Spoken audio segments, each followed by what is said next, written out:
कन्हैया हो, कृष्णा हो या जो भी हो, ये खड़गे आ जाएं, राहुल जी आ जाएं, हर किसी को लालू के दरबार में जाकर के माथा टेकना है।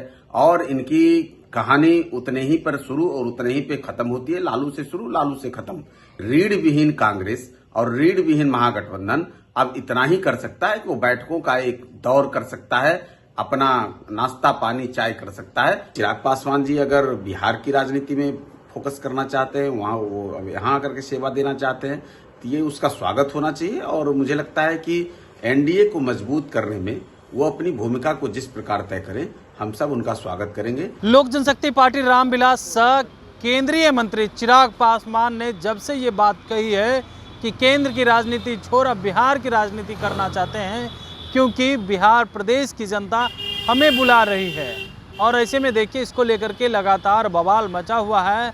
जदयू की तरफ से भी बयान सामने आ गया है, लेकिन जीतन राम मांझी जो एनडीए में लगातार 35 से 40 सीटों का डिमांड कर रहे हैं, अब उसकी पार्टी के नेता हैं, राष्ट्रीय प्रवक्ता हैं श्याम सुंदर, चिराग पासवान को लेकर के बड़ा बयान दे दिया है। क्या कुछ कहते हुए नजर आ रहे हैं, साथ ही साथ तेजस्वी को लेकर के भी क्या कुछ कहा है, सबसे पहले आप वो सुने। देखिए, महागठबंधन अब खत्म हो चुका है और इनके पास न नीति है न नेता है। ये चाहे जितनी बैठकें कर लें, ये सहमत का खेल खेल रहे हैं और ये किसी तरह से अपने आप को प्रासंगिक बनाए रखने की एक कवायद कर रहे हैं। मीडिया के माध्यम से, कैमरे के माध्यम से जनता के बीच में जाने की इनकी हिमाकत नहीं है, हिम्मत नहीं है।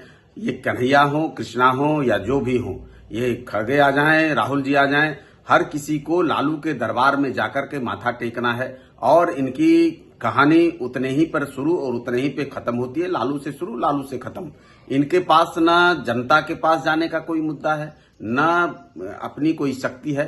रीढ़ विहीन कांग्रेस और रीढ़ विहीन महागठबंधन अब इतना ही कर सकता है कि वो बैठकों का एक दौर कर सकता है, अपना नाश्ता पानी चाय कर सकता है। बाकी इनके पास कोई नीति नहीं, कोई नेता नहीं, कोई सिद्धांत नहीं, कोई विचार नहीं। देखिए, चिराग पासवान जी अभी तक केंद्र की राजनीति कर रहे हैं।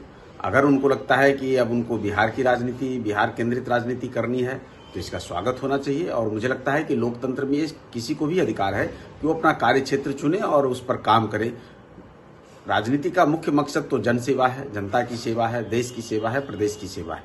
तो चिराग पासवान जी अगर बिहार की राजनीति में फोकस करना चाहते हैं, वहाँ वो यहाँ आकर के सेवा देना चाहते हैं, तो ये उसका स्वागत होना चाहिए। और मुझे लगता है कि एनडीए को मजबूत करने में वो अपनी भूमिका को जिस प्रकार तय करें, हम सब उनका स्वागत करेंगे। एनडीए अल्टीमेटली मजबूत होना चाहिए और एनडीए फिर से मजबूती के साथ उभरना चाहिए। उसमें वो अपनी भूमिका को तय करें, हम उनका स्वागत करते हैं। तो आपने सुना, चिराग पासवान को लेकर के कह रहे हैं कि देखिए, जन सेवा है, चाहे केंद्र में करे या बिहार में, उनका स्वागत है। लेकिन देखिए, तेजस्वी यादव को लेकर के कह रहे हैं, महागठबंधन में जैसे ही राजद कह रही है कि तेजस्वी सूर्य की तरह जो है यूनिवर्सल ट्रूथ है कि पूरब में जैसे सूर्य उगता है, उसी तरह महागठबंधन में सीएम चेहरा तेजस्वी होंगे। इसको लेकर के भी कह रहे हैं कि कांग्रेस तो अब 10 सर्कुलर रोड में नतमस्तक हो गई है, मत्था तो वहीं टेकेगी ना। कमलेश कुमार, लाइव बिहार, पटना।